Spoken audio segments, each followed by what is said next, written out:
Hey, what is going on, everybody? In today's video, I want to talk to you all about Burnout in Marvel Strike Force. Now, this is a very personal, but also easy topic to talk about for me, mainly because I am totally feeling this way with all that's going on in the game. But of course, it doesn't help that I'm basically running 3 accounts, which some of you may know, including my main, my baby account, and my partner's account now, more recently, who has since quit, but decided to carry on. I decided to carry on using for content creation purposes, maybe leveling war teams that I wouldn't normally, or something like this, off of what I would normally do on my main account. That being said, even running one account can take a lot of time daily, and I'm sure that there are many people out there feeling the crunch when it comes to playing this game and how much time it demands. So I want to go over some tips that I have to lessen the amount of screen time that you can have daily without impacting yourself too much. In the first part of the video, we'll be talking about the stuff that you can do independently, like RTA and Blitz, and the second half we'll be discussing more alliance-based activities such as war and raids. So without further ado, let's get this show started.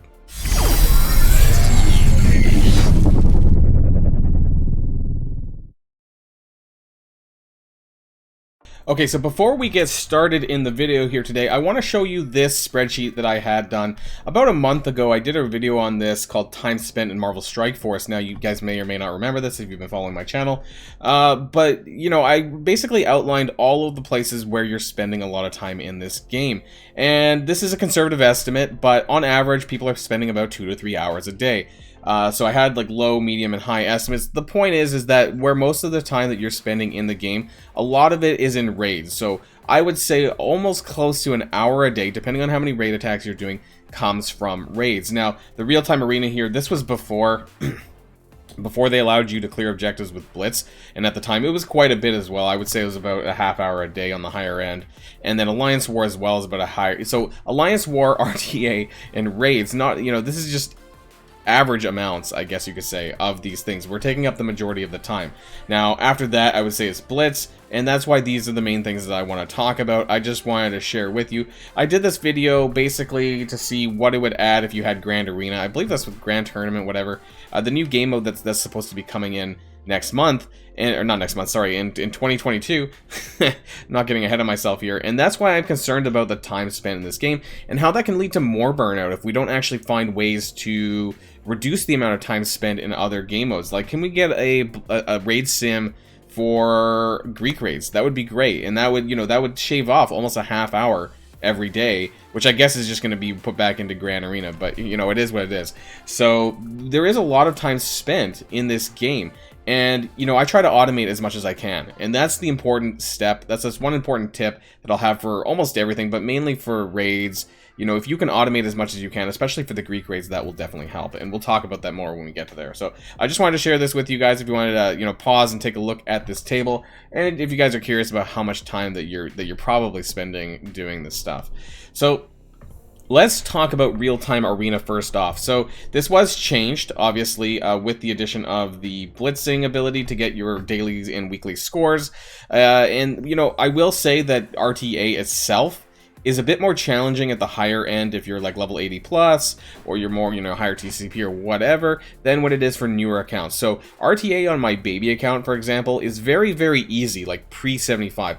A lot of the average players actually have really shitty combination of characters, and if you're someone who keeps up with the meta reasonably, or have, you know, reasonably meta characters, you know, the newer characters, you can win pretty easily, and actually arguably it's a lot faster than doing Blitz for RTA points. That being said, if you're still doing Blitz anyways, you can double up for both. But, you know, for early accounts, mid-player accounts, you're not going to have a huge range of Blitz teams to be able to do that much anyways, so you might have to do RTA anyway. So for my main account, I mostly get my points through blitzing, and then for my baby account, I mostly do it through RTA, because it's actually very easy to win, I find. Anyways, now, how far you want to go on the battle pass is entirely up to you. So if you want to save some time, what I would recommend is actually not going all the way to the end. And yeah, I know that sounds crazy because there's free rewards, but you're actually having to spend a lot of time to get to those free rewards. So if you're not paying for this battle pass, you're not getting nearly as much out of that. And I would say that if you're trying to max out the RTA stuff entirely through blitzing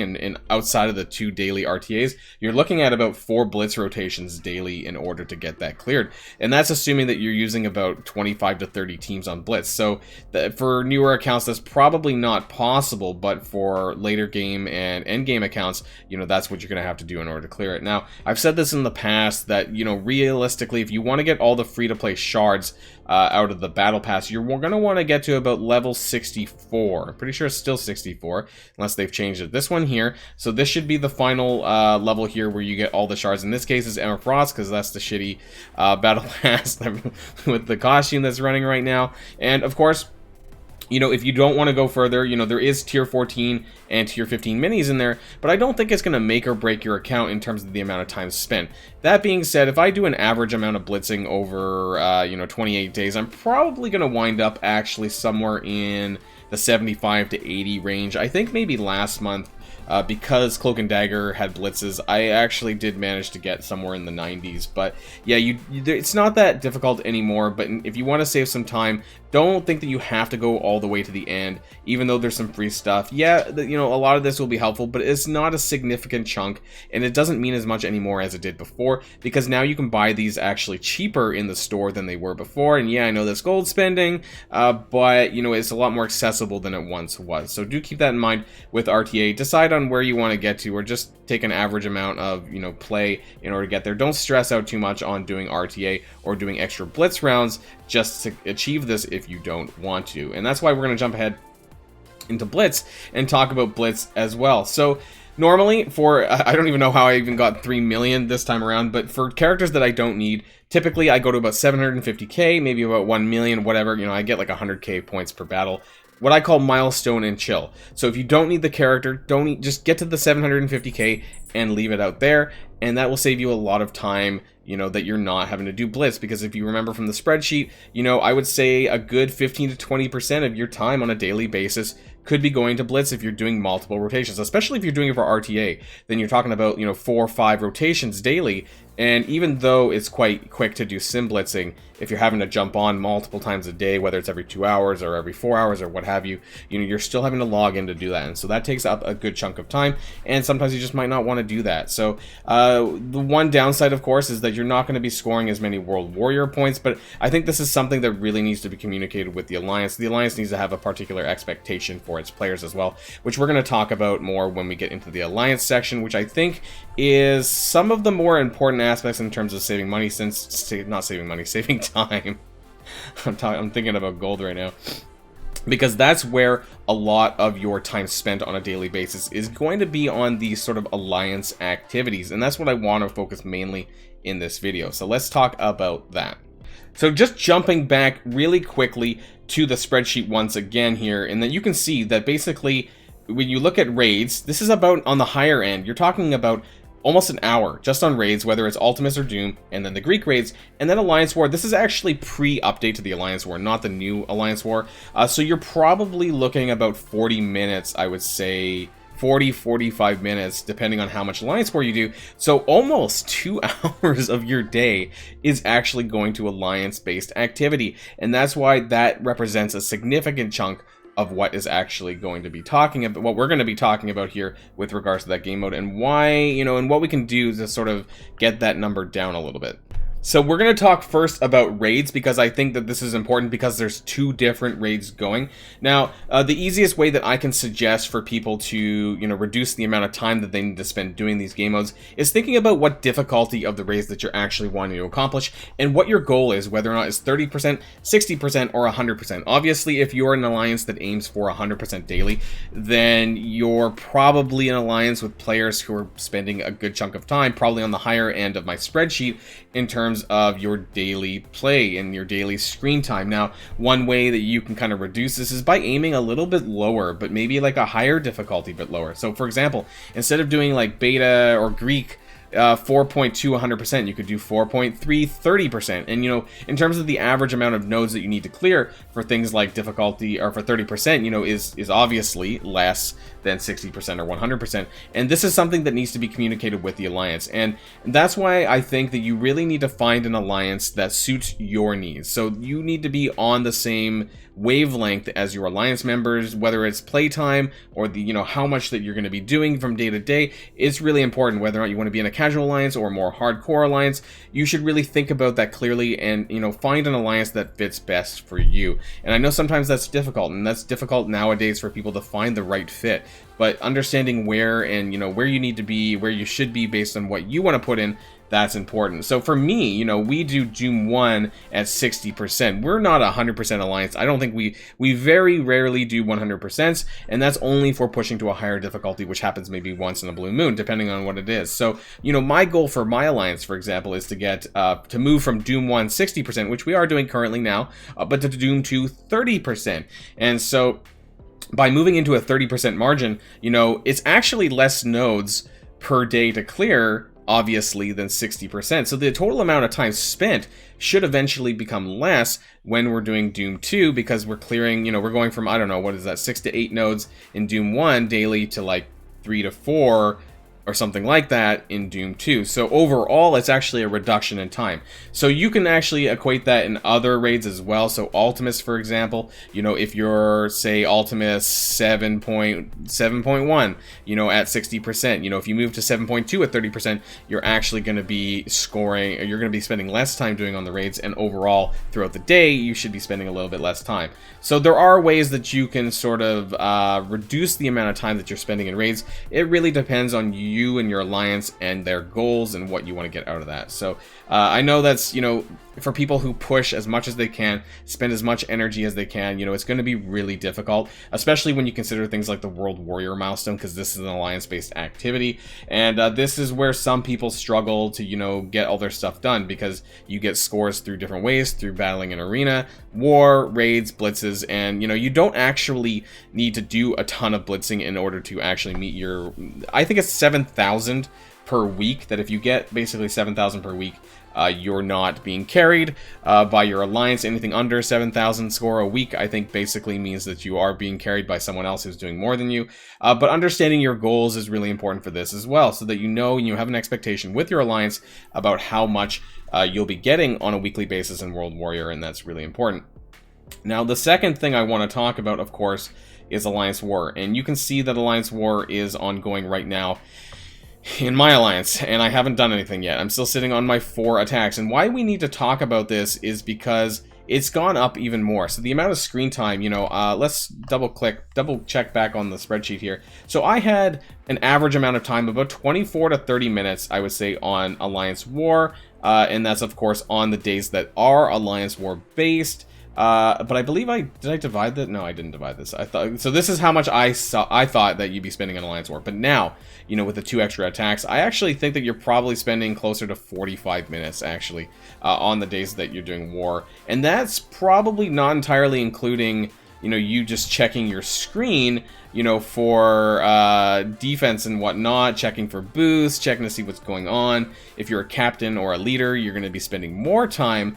And so it's really important to know what your alliance wants to do for war. Are you war casual or are you war hardcore? And obviously, if you're war hardcore, then you're going to be spending a lot more time making sure to get in not only your 10 free attacks, but like the refreshes. So you can get up to 14 now, which is crazy. So from 12 to 14 maximum. Now I would say on average 10 to 12. I don't always use my resources. It depends on if I feel that it's going to be worth it. I don't even know if I have I don't even know if I have more than 10 teams. Maybe I probably do, but I mean, are they any good? I don't know.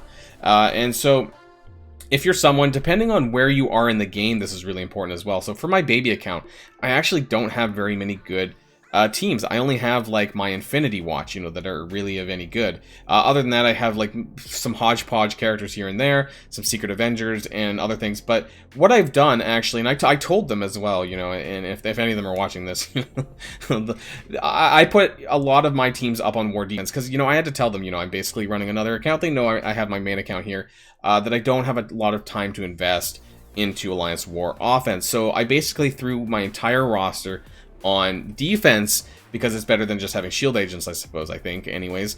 So, you know, understanding how much time you have to devote to Alliance War. If you don't have a lot, of time in, you know, daily, day-to-day activity, I would actually prioritize raids over war. So if that's the case, I would, you know, tell your alliance that you don't have a ton of time for this. So at the very least, you could stick on most of your teams on defense, and maybe that might help a little bit more. And then save your one team, your Infinity Watch, or whatever your best team is for offense. That way you can still get points. Now, keep in mind that in order to get rewards for Alliance War, you do need to do either an attack or a throwaway attack or whatever, or do a boost. You have to do one or the other in order to get participation rewards for war.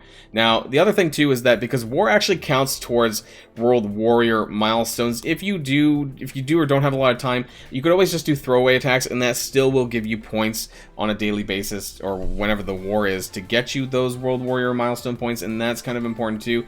But, you know, as you can see, you know, we are war casual, but we're still somehow managing to get to Platinum 2, which really means that you can be, you know, a pretty casual alliance and still somehow manage to get a pretty decent score. Now, I don't really intend to go much higher than this. I don't think we're going to make it past Platinum 2, but I honestly didn't think we were going to make it past Platinum 1, and here we are. So, you know, we don't take this mode too seriously, and with Grand Arena around the corner, which is a solo-based mode, but it is a PvP-based mode, I expect that's going to take, you know, a similar amount of time as Alliance War does. So, I am a bit concerned here about screen time, which is why I wanted to talk about this with you guys today, because, you know, that's a lot of time. 2 to 3 hours, that's way more, you know, than anyone should be spending on a mobile game. I think that, you know, where you should be kind of targeting is about 1 to 1.5 hours, I think is reasonable.